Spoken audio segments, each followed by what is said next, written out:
Hello everyone. Welcome to Business Studies class 11 or first PU.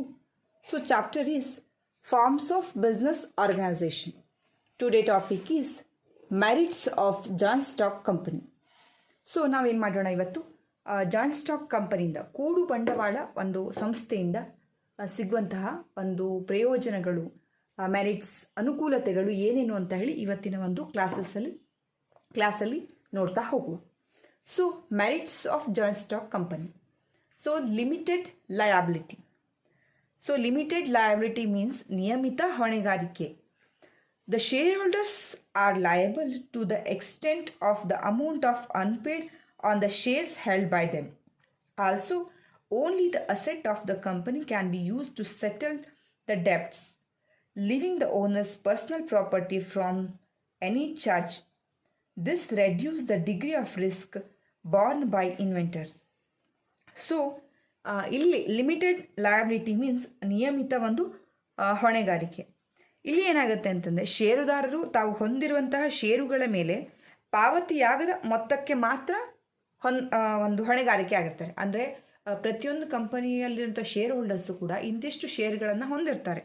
So ಆ ಶೇರುಗಳಿಗಿಂತ ಒಂದು ವೇಳೆ ಪಾವತಿ ಆಗದಿದ್ದಂತಹ ಸಾಲ ಇದ್ದರೆ ಆಗ ಮಾತ್ರ ಹೊಣೆಗಾರಿಕೆ ಆಗುತ್ತೆ. ಅದರ್ವೈಸ್ ಅವರ ಷೇರುಗಳನ್ನೇ ಒಂದು ಕಂಪನಿ ತಗೊಳ್ಳುತ್ತೆ ಅಂತೇಳಿ. ಜೊತೆಗೆ ಸಾಲವನ್ನು ಒಂದು ತೀರಿಸಲಿಕ್ಕೆ ಕಂಪನಿ ಆಸ್ತಿಗಳನ್ನಷ್ಟೇ ಉಪಯೋಗ ಮಾಡೋದು ಅಲ್ಲದೆ ಕೆಲವೊಂದು ಸಂದರ್ಭದಲ್ಲಿ ಮಾಲೀಕನ ಒಂದು ವೈಯಕ್ತಿಕ ಆಸ್ತಿಗಳನ್ನು ಕೂಡ ಯಾವುದೇ ಬಗೆಯ ಒಂದು ನಿರ್ಬಂಧದಿಂದ ಮುಕ್ತಗೊಳಿಸಬಹುದು ಅಂತ. ಅಂದರೆ ಇದರಿಂದಾಗಿ ಏನಾಗುತ್ತೆ ಅಂತಂದರೆ, ಈ ಹೂಡಿಕೆದಾರ ಯಾರು ಬಂಡವಾಳವನ್ನು ಬರ್ಸುತ್ತಾರೋ ಅವನ ಒಂದು ನಷ್ಟದ ಪ್ರಮಾಣ ಏನಾಗುತ್ತೆ, ಕಡಿಮೆ ಆಗುತ್ತೆ ಅಂತ. ಸೊ ಲಯಬಿಲಿಟಿ ಏನಾಗುತ್ತೆ, ಲಿಮಿಟೆಡ್ ಆಗಿರ್ತದೆ. ಅಂದರೆ ಇಲ್ಲಿ ಶೇರ್ ಹೋಲ್ಡರ್ಸು, ಕಂಪನಿಯ ಕ್ಯಾಪಿಟಲ್ ಇನ್ವೆಸ್ಟ್ಮೆಂಟ್ ಮಾಡಿದವರು, ಹಾಗೆ ಬೇರೆ ಬೇರೆ ಒಂದು ರೀತಿಯ ಜನರು ಸೇರ್ಕೊಂಡಿರೋದ್ರಿಂದ ಆ ಕಂಪನಿ ಹೊಂದಿರುವಂತಹ ವ್ಯಕ್ತಿಗಳು ಹೊಂದಿರುವಂಥ ಷೇರುಗಳ ಒಂದು ಮೊತ್ತಕ್ಕೆ ಒಂದು ಸಾಲವನ್ನು ಭರಿಸಲಾಗತ್ತೆ. ಅದಕ್ಕೂ ಮೀರಿ ಹೆಚ್ಚಿಗೆ ಆದಾಗ ಮಾತ್ರ ಆ ಷೇರು ಹೋಲ್ಡರ್ಸು ಯಾರಿರ್ತಾರೋ ಅವರು ಸ್ವಂತ ಒಂದು ಆಸ್ತಿಗಳ ಮೇಲೆ ಆ ಒಂದು ಸಾಲದ ಮೊತ್ತವನ್ನು ಭರಿಸಬೇಕಾಗತ್ತೆ. ಹೊರತುಪಡಿಸಿ ಒಂದು ಲಿಮಿಟೆಡ್ ಆಗಿರುತ್ತೆ ಅಂತ. ಆ ಹೊಣೆಗಾರಿಕೆ ಅಥವಾ ಜವಾಬ್ದಾರಿಗಳೇನಾಗಿರ್ತದೆ, ಲಿಮಿಟೆಡ್ ಆಗಿರ್ತದೆ. ಹಾಗಾಗಿ ಕಂಪನಿಗೆ ಅದು ಏನಾಗುತ್ತೆ, ಒಂದು ಅಡ್ವಾಂಟೇಜ್ ಅಂತ ಹೇಳ್ಬೋದು. ಕಂಪನಿ ಒಂದು ಕಡಿಮೆ ಪ್ರಮಾಣದ ಜವಾಬ್ದಾರಿ ಕಂಪನಿ ಹೊಂದಿರುತ್ತೆ ಅಂತ. ದೆನ್ ಟ್ರಾನ್ಸ್ಫರ್ ಆಫ್ ಇಂಟ್ರೆಸ್ಟ್, ಹಿತಾಸಕ್ತಿಯ ವರ್ಗಾವಣೆ. So transfer of interest, the easy of transfer of ownership adds to the advantage of investing in a company as a share of the public limited company can be sold the market as such as can easily converted into the cases of a need arises. The awards the blockage of investment and presence of the company as a favorable avenue in the investor's purpose. So ಇಲ್ಲಿ ಏನು ಮಾಡುವಂಥದ್ದು ಅಂತಂದರೆ, ಆ ಹಿತಾಸಕ್ತಿಯನ್ನು ವರ್ಗಾವಣೆ ಮಾಡ್ಬೋದು.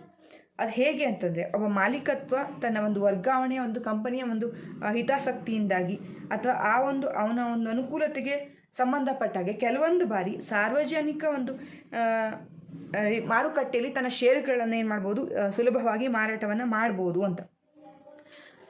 ಹಾಗಾಗಿ ಅಲ್ಲಿ ಏನಾಗುತ್ತೆ ಅಂತಂದರೆ, ತಮ್ಮ ಒಂದು ವೈಯಕ್ತಿಕ ಒಂದು ಹಿತಾಸಕ್ತಿ ಅಂದರೆ ಅದನ್ನು ಪಬ್ಲಿಕ್ನ ಒಂದು ಇದರಿಂದವಾಗಿ ಅವನು ಈಸಿಯಾಗಿ ವರ್ಗಾವಣೆಯನ್ನು ಮಾಡ್ಬೋದು, ಟ್ರಾನ್ಸ್ಫರನ್ನು ಮಾಡಬಹುದು ಅಂತ ಹೇಳಿ ಸುಲಭವಾಗಿ ಒಂದು.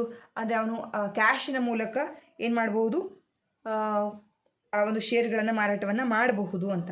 ಹಾಗೆ ಇದನ್ನು ಏನು ಮಾಡೋದು, ಹೊಸಬ್ರು ಹೂಡಿಕೆಯನ್ನು ಮಾಡಲಿಕ್ಕೂ ಕೂಡ ಇದು ಅಡ್ಡಿಯನ್ನು ತರೋದಿಲ್ಲ ಅಂತ. ಈಗ ಹೊಸದಾಗಿ ಮತ್ತು ಇನ್ವೆಸ್ಟ್ಮೆಂಟ್ ಬೇರೆ ಬೇರೆ ಶೇರ್ ಹೋಲ್ಡರ್ಸ್ ಮಾಡೋದಕ್ಕೂ ಕೂಡ ಅದು ಇನ್ವೆಸ್ಟರ್ಸ್ ಮಾಡೋದಕ್ಕೂ ಕೂಡ ಇದು ಸಹಕಾರಿಯಾಗತ್ತೆ ಅಂತ. Perpetual existence. So already I told ಏನಾಗುತ್ತೆ ಅಂತಂದರೆ, ಜಾಯಿಂಟ್ ಸ್ಟಾಕ್ ಕಂಪನಿಯಲ್ಲಿ ನಿರಂತರ ಅಸ್ತಿತ್ವ ಇರುತ್ತೆ ಅಂತ. ಫಾರ್ ಎಕ್ಸಾಂಪಲ್, ಯಾರೋ ಶೇರ್ ಹೋಲ್ಡರ್ಸಿಗೆ ಡೆತ್ ಆಯಿತು, ಇನ್ಸಾನಿಟಿ ಆಯಿತು, ಆಕ್ಸಿಡೆಂಟ್ ಆಯಿತು. ಸೊ ಆ ಒಂದು ರೀತಿಯ ಸಂದರ್ಭಗಳು ಬಂದಾಗ ಏನಾಗೋದಿಲ್ಲ ಅಂತಂದರೆ, ಕಂಪನಿಗೆ ಯಾವುದೇ ರೀತಿಯ ಒಂದು ಅಫೆಕ್ಟ್ ಆಗೋದಿಲ್ಲ ಅಂತ. ಇಲ್ಲಿ ಕಂಪನಿ ಏನಾಗುತ್ತೆ, ನಿರಂತರವಾಗಿ ನಡೆದುಕೊಂಡು ಹೋಗ್ತಾ ಇರುತ್ತೆ ಅಂತ. Then scope for expansion.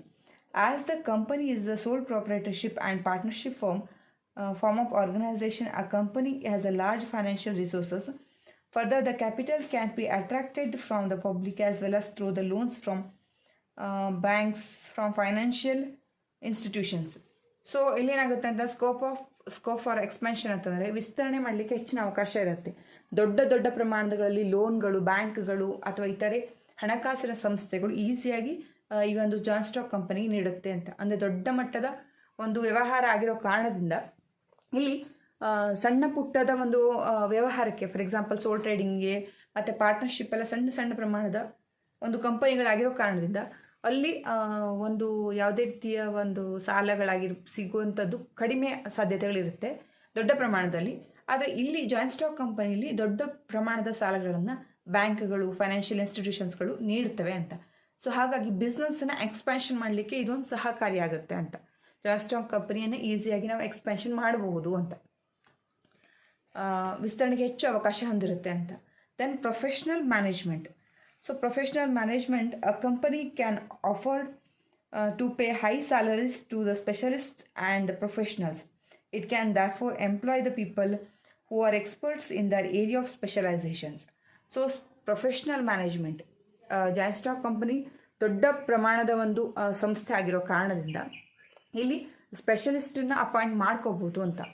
So ಅವರ ಒಂದು ಯೋಗ್ಯತೆಗೆ ಅನುಸಾರವಾಗಿ ಹೈ ಸ್ಯಾಲ್ರಿನ ಪೇ ಮಾಡ್ತೀವಿ ಅಂದಾಗ ಹೆಚ್ಚಿನ ಒಂದು ಸ್ಪೆಷಲೈಸೇಷನ್ ಹೊಂದಿರುವಂಥವ್ರು ಇಲ್ಲಿ ವರ್ಕ್ ಮಾಡಲಿಕ್ಕೆ ಈಸಿ ಆಗುತ್ತೆ ಅಂತ.